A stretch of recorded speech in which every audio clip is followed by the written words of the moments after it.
आज सिंधु ने विश्व उगला है, लहरों का यौवन मचला है। आज हृदय में और सिंधु में साथ उठा है ज्वार, तूफानों की ओर घुमा दो नाविक निज पतवार। सम्माननीय न्यायाधीश नथुराम गोडसे। न्यायालय के समक्ष आने वाले किसी भी अभियोग के दो पक्ष होते हैं और हर पक्ष का अपने आप का एक अभिमत होता है। राष्ट्रीय स्तर पर महत्वपूर्ण व्यक्ति जिसमें शामिल हो, ऐसे अभियोग उच्च स्तर पर आम जनता का ध्यान खींच लेते हैं। महात्मा गांधी की हत्या ये एक ऐसा ही अभियोग है। इसमें अभियोग पक्ष अर्थात फिरियादी पक्ष का कहना सबको भली भांति परिचित है, क्योंकि न्यायालय ने उसे मान्यता दी और उच्च न्यायालय अर्थात पंजाब उच्च न्यायालय ने वही निर्णय कायम किया। सामान्यतः लोगों की ऐसी भावना है कि इस अभियोग का प्रमुख आरोपी नथुराम गोडसे अविचारी तथा माथे फिरू प्रकृति का आदमी था और महात्मा गांधी के खिलाफ व्यक्तिगत द्वेष भावना से प्रेरित था। इस भावना को प्रसिद्धि माध्यमों ने बड़े पैमाने पर प्रसिद्धि दी और उसे दूर दूर तक पहुंचाया, किंतु यह भावना वस्तुनिष्ठ और तथ्याधारित नहीं है। आत्मसमर्थन के लिए नथुराम गोडसे ने जो युक्तिवाद किया, उससे भले ही किसी एक की सहमति ना हो, पर नैसर्गिक न्याय के तत्व अनुसार उनके अभिमत पर गौर करना योग्य है।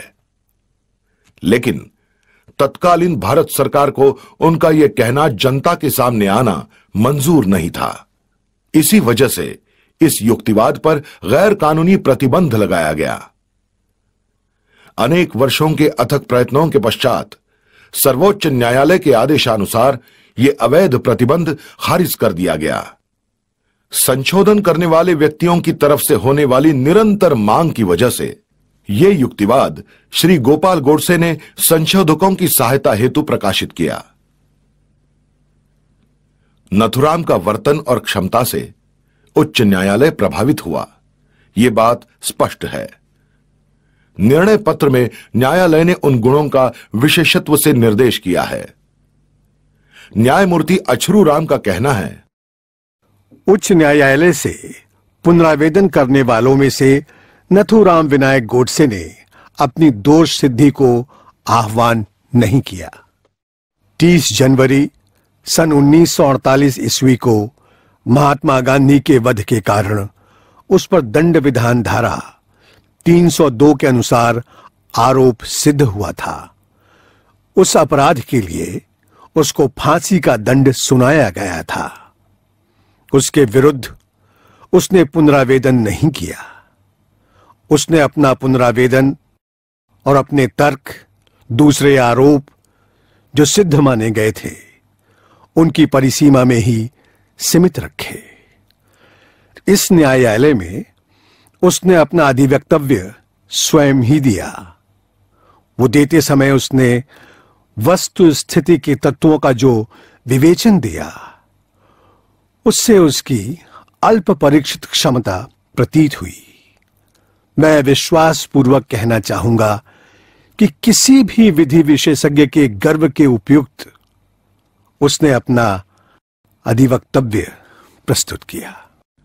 नथुराम की विचार क्षमता के बारे में उनका कहना है, यद्यपि वो मैट्रिक परीक्षा में अनुत्तीर्ण हो गया था, किंतु उसका अध्ययन गहन था।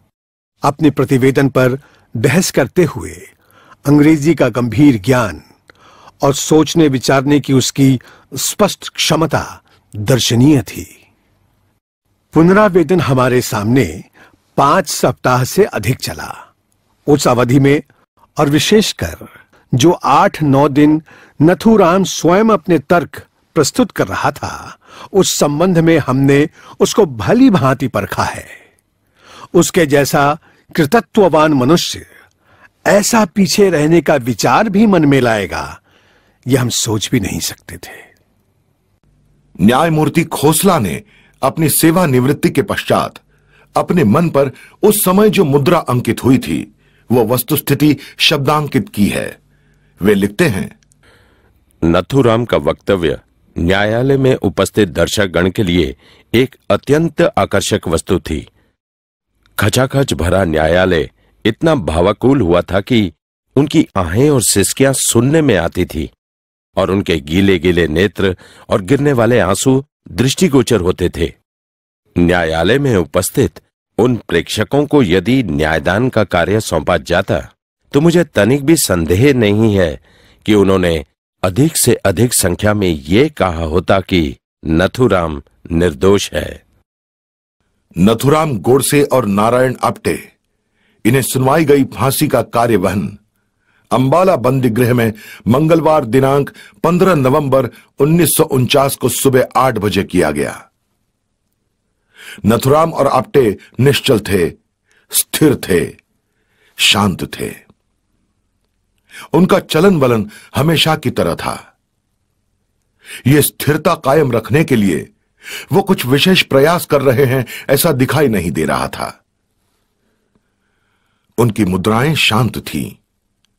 वे बातें कर रहे थे, गपशप कर रहे थे और हंसी मजाक भी कर रहे थे। वे हम सह अपराधियों से बातें कर रहे थे, आपस में बातें कर रहे थे और बंदी गृह के कर्मचारियों के साथ तथा अधिकारियों से भी बातें कर रहे थे। जिला अधिकारी श्री नरोत्तम सहगल ने इन दोनों मुसाफिरों के पास अज्ञात स्थल जाने के लिए पारपत्र है या नहीं, और अगर है तो वो वैध है, इसकी जांच की। उन दोनों के जीवन के परे जाने की यात्रा का प्रारंभ हुआ। उन्होंने अपने हाथों में भगवद गीता, अखंड हिंदुस्तान का मानचित्र और भगवा ध्वज लिया था। कोठरी के पिछवाड़े में फांसी का प्लेटफॉर्म था। एक समय 3 व्यक्तियों को फांसी पर चढ़ाने की वहां व्यवस्था थी। जाड़ों के दिनों की नर्म धूप नाना आप्टे को बहुत सुहावनी लगी। काफी अंतराल के बाद उन्हें वो सुख महसूस हुआ था। पंडित, कितनी खिली हुई धूप है, उन्होंने कहा। नथुराम को वो कई बार पंडित पुकारते थे। तुम्हें ऐसे धूप का बहुत दिनों बाद अनुभव हो रहा है। शिमला में ये तो हमेशा होती है। मौसम बड़ा सुहाना है, स्वर्गीय। इस स्वर्गीय अवसर पर हमारी मातृभूमि ने की हुई प्रेम की बौछार है। नथुराम ने कहा।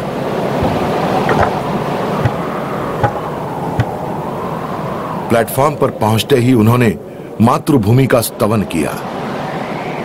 नमस्ते सदा वत्सले मातृभूमे, त्वया हिंदू भूमे सुखम वर्धितोहम, महामंगले पुण्य भूमे त्वदर्थे पतद्वेषकायो नमस्ते नमस्ते। उन दोनों के हाथ पीठ पर बंधे थे। जल्लाद ने फांसी की रस्सी उनके गले में पहना दी और हरेक के पांव के अंगूठे रस्सी से इकट्ठा बांध दिए। आसपास शांति थी। नथुराम और नारायण ने जयघोष का पुकारा किया। 100 फीट की त्रिज्या में उसका प्रतिध्वनि गूंज उठा। अखंड भारत अमर रहे, अमर रहे, अमर रहे, अमर रहे। वंदे मातरम, मातरम, मातरम, मातरम। ध्वनि प्रतिध्वनि निरंतर चले गए। अधीक्षक ने जल्लाद को इशारा किया। जल्लाद ने खटका खींचा।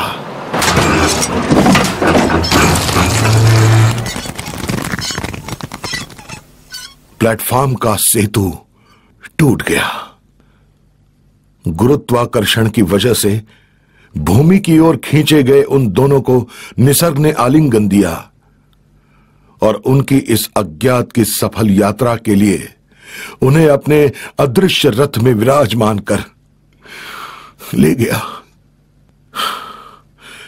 यह सारी रक्त लांछित प्रक्रिया रस्सी के एक झटके से हो गई। मात्र खून की एक भी बूंद जाया न होते हुए।